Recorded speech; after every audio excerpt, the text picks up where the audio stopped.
Assalamualaikum warahmatullahi wabarakatuh. Sampurasun.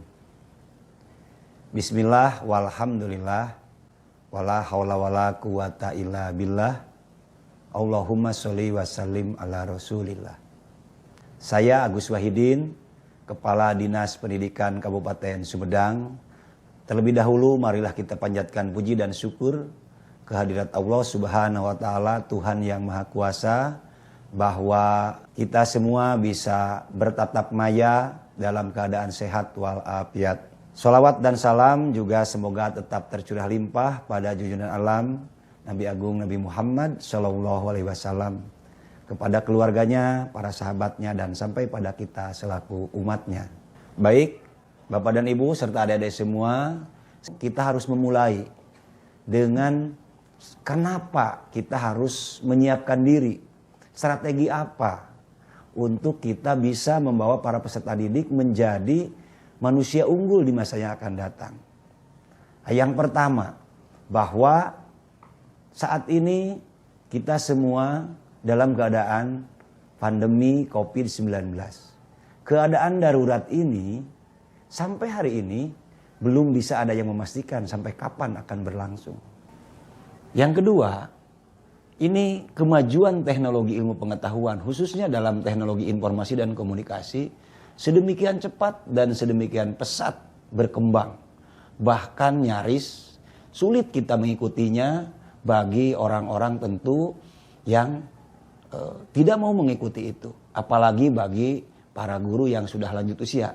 Berbeda dengan tentu adik-adik mahasiswa yang tentu kalian semua adalah para pemilik negeri ini. Para penghuni dunia ini sekarang adalah kaum milenial. Adalah kalian semua para mahasiswa. Khususnya ini mahasiswa para calon guru tentu harus beradaptasi dengan keadaan ini. Yang selanjutnya, kenapa kita harus mempersiapkan secara khusus? Karena makin terkikisnya kearifan lokal.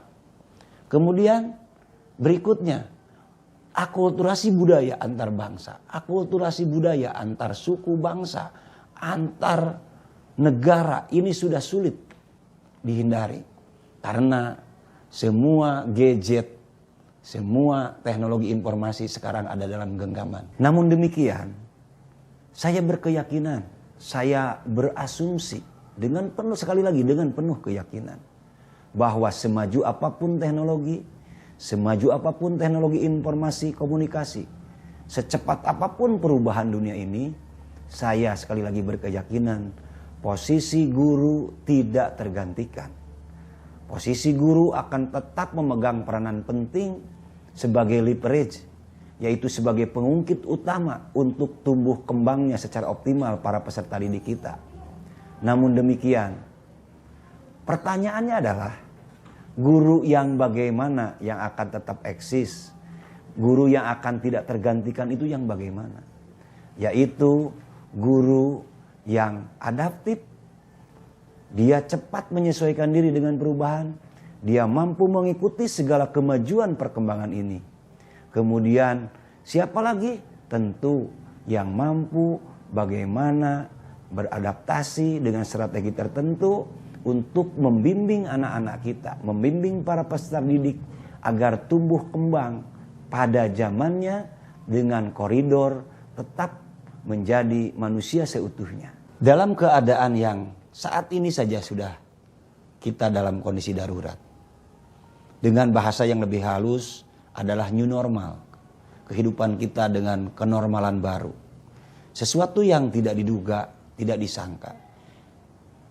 Jadi ada perubahan karena pandemi, ada perubahan karena teknologi informasi, ada perubahan budaya, ada percampuran budaya yang sedemikian rupa, tetapi prinsip dasar pengajaran sampai hari ini, dan saya yakin mungkin sampai masa yang akan datang, tidak berubah. Pendidikan dan pengajaran harus memegang prinsip adil, merata, menjangkau semua siswa. Pendidikan dan pengajaran tidak boleh membedakan suku, bangsa, ras, agama, si miskin, si kaya. Harus adil. Pendidikan harus merata. Tidak boleh membedakan dia di kampung, di kota, di pedalaman, dimanapun.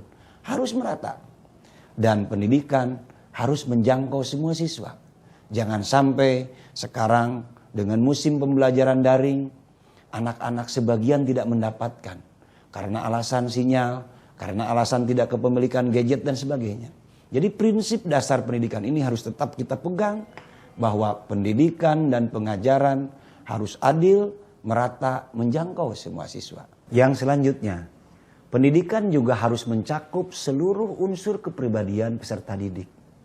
Baik itu menyangkut kognitifnya, afektifnya, maupun psikomotornya. Tak lupa pula bahwa pendidikan ini adalah pendidikan mental, spiritual.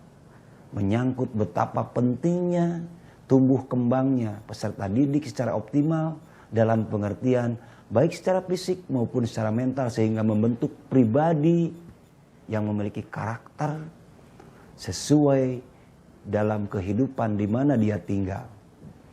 Secara sosial, secara keyakinan, secara hukum kenegaraan. Itu bagian yang tak terpisahkan dari proses pendidikan dan pengajaran. Pada sisi lain, perubahan yang sedemikian cepat ini, ya, bahwa di masa disrupsi ketidakmenentuan seperti ini, kami merasakan, akhirnya kami meyakini, tidak ada satupun metode yang tepat dapat dilaksanakan oleh guru jika itu dilaksanakan secara parsial. Oleh sebab itu, berbagai metode yang ada, teori-teori yang ada ini harus dikompilasi. Menjadi satu kesatuan utuh, beberapa metode ini digabungkan, dikompilasi dalam sebuah strategi komplementer, yaitu saling melengkapi satu sama lain. Dan ingat, dalam pendidikan pengajaran ini harus bersifat holistik integratif. Sekali lagi, menyangkut berbagai unsur dalam kehidupan peserta didik. Melibatkan banyak pihak, para stakeholder dari berbagai macam, baik formal, non-formal, dan informal. Karena guru yang menerapkan metode secara parsial, guru yang hanya mengandalkan kemampuan individunya, untuk saat ini rasanya sulit untuk bisa melakukan pendidikan dan pengajaran kepada peserta didik secara optimal. Sekali lagi, harus komplementer dan komprehensif, harus kolaboratif, menjadi satu kesatuan strategi, yaitu kegiatan belajar mengajar yang holistik dan integratif. Apa sih strateginya untuk menghadapi para peserta didik dalam pembentukan karakter di masa depan? Nah, ini sebuah pertanyaan yang sebetulnya tidak ada jawaban yang pasti. Tetapi dari praktek-praktek selama ini, dari teori-teori selama ini, dari kenyataan selama ini, tentu kita berpikir, kita menghimpun, kita merumuskan. Sekali lagi saya tekankan, tidak ada satupun metode, tidak ada satupun cara yang ampuh jika berdiri sendiri. Tentu harus holistik dan integratif. Pertanyaannya kemudian, apa itu KBM holistik integratif? Kegiatan belajar mengajar holistik integratif adalah kegiatan pendidikan yang mengintegrasikan setiap aspek dan nilai-nilai.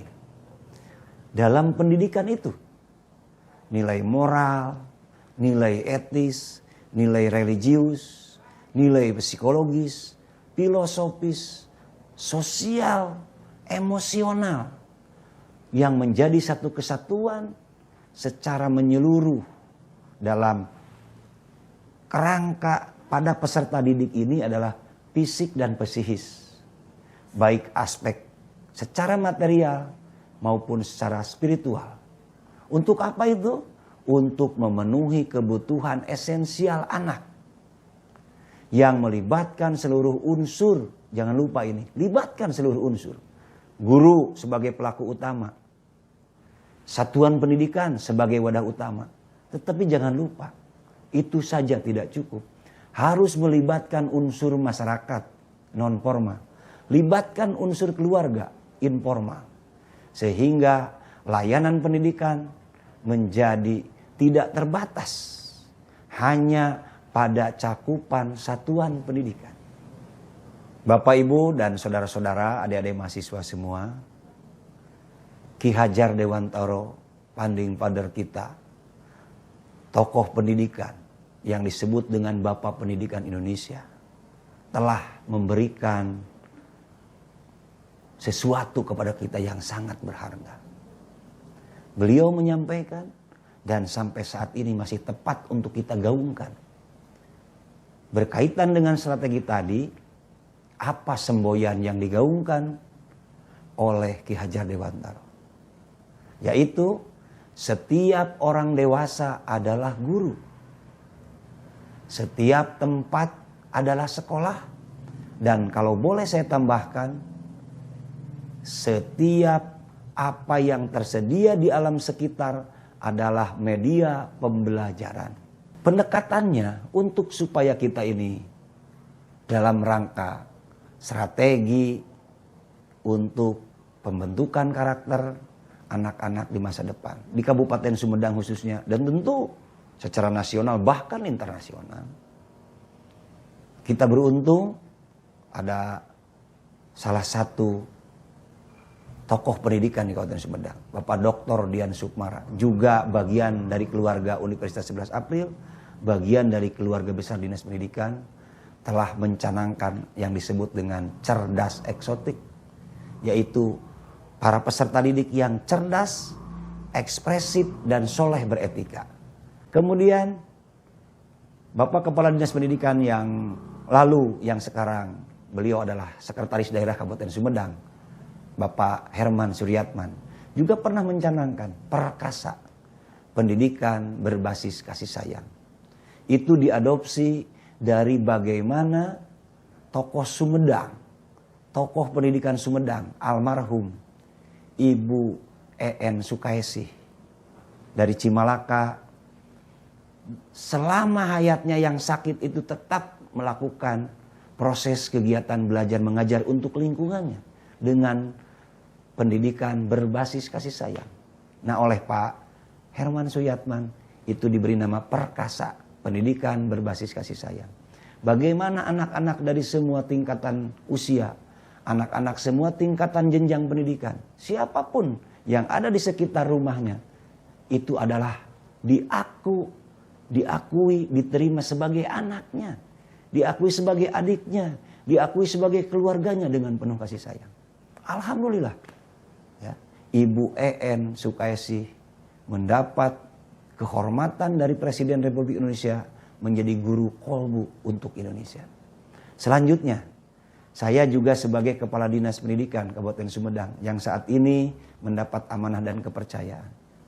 Saya mengeluarkan sebuah tulisan, sebuah pemikiran yang saya tuangkan dan saya implementasikan di Dinas Pendidikan Kabupaten Sumedang untuk seluruh PAUD, SD, dan SMP, yaitu strategi komplementer 7 metode pembelajaran yang meliputi pembelajaran tatap muka terbatas, pembelajaran berbasis daring, berbasis internet, kemudian pembelajaran menggunakan modul dan LKS, kemudian pembelajaran tematik berbasis praktek, kemudian guru kunjung, guru lingkungan, atau disebut juga sekalian TLC, Territory Learning Community, kemudian pengajaran berbasis radio dan televisi, kemudian ada penugasan yang terukur. Sekali lagi, penugasan harus terukur. Jangan sampai meninabobokan para guru hanya dengan memberi tugas. Baik, izinkan saya membacakan sepenggal puisi untuk strategi komplementer yang saya susun itu. Kita bisa, kita beda. Digital virtual kini niscaya. tematik masih menarik, modul butuh berjudul-judul. Guru kunjung wujud berjuang. Televisi radio menjangkau pelosok, medsos nyata sahabat anak. Penugasan harus terukur bukan sekedar kewajiban gugur. Bapak dan Ibu serta adik-adik mahasiswa semua, sebagai penutup di kesempatan ini saya sampaikan bahwa dunia ini sekarang adalah milik kaum milenial. Di antaranya tentu adalah para mahasiswa. Di pundak adik-adik semua, di pundak kalian semua. Kita para generasi yang dalam tanda petik orang nyebut generasi kolonial akan bergantung kepada kalian semua. Jadilah kalian generasi yang inovatif, yang kreatif, dengan tetap berpegang teguh kepada akar budaya, kepada agama, norma-norma sosial, dan segala ketentuan peraturan perundangan yang ada di negeri ini. Bahkan apa yang menjadi norma di dunia ini. Dengan itu tentu kalian tidak usah khawatir bagaimana mengarungi masa demi masa. Hari ini dan sampai yang akan datang, guru tak tergantikan. Guru adalah profesi yang terhormat. Guru adalah faktor penentu keberhasilan para peserta didik. Terima kasih. Tentu saya juga mohon maaf bila dalam penyampaian ini ada kekurangan, kekeliruan. Tetapi ini akan menjadi bahan diskusi yang lebih menarik untuk kemajuan pendidikan kita semua. Terima kasih. Assalamualaikum warahmatullahi wabarakatuh.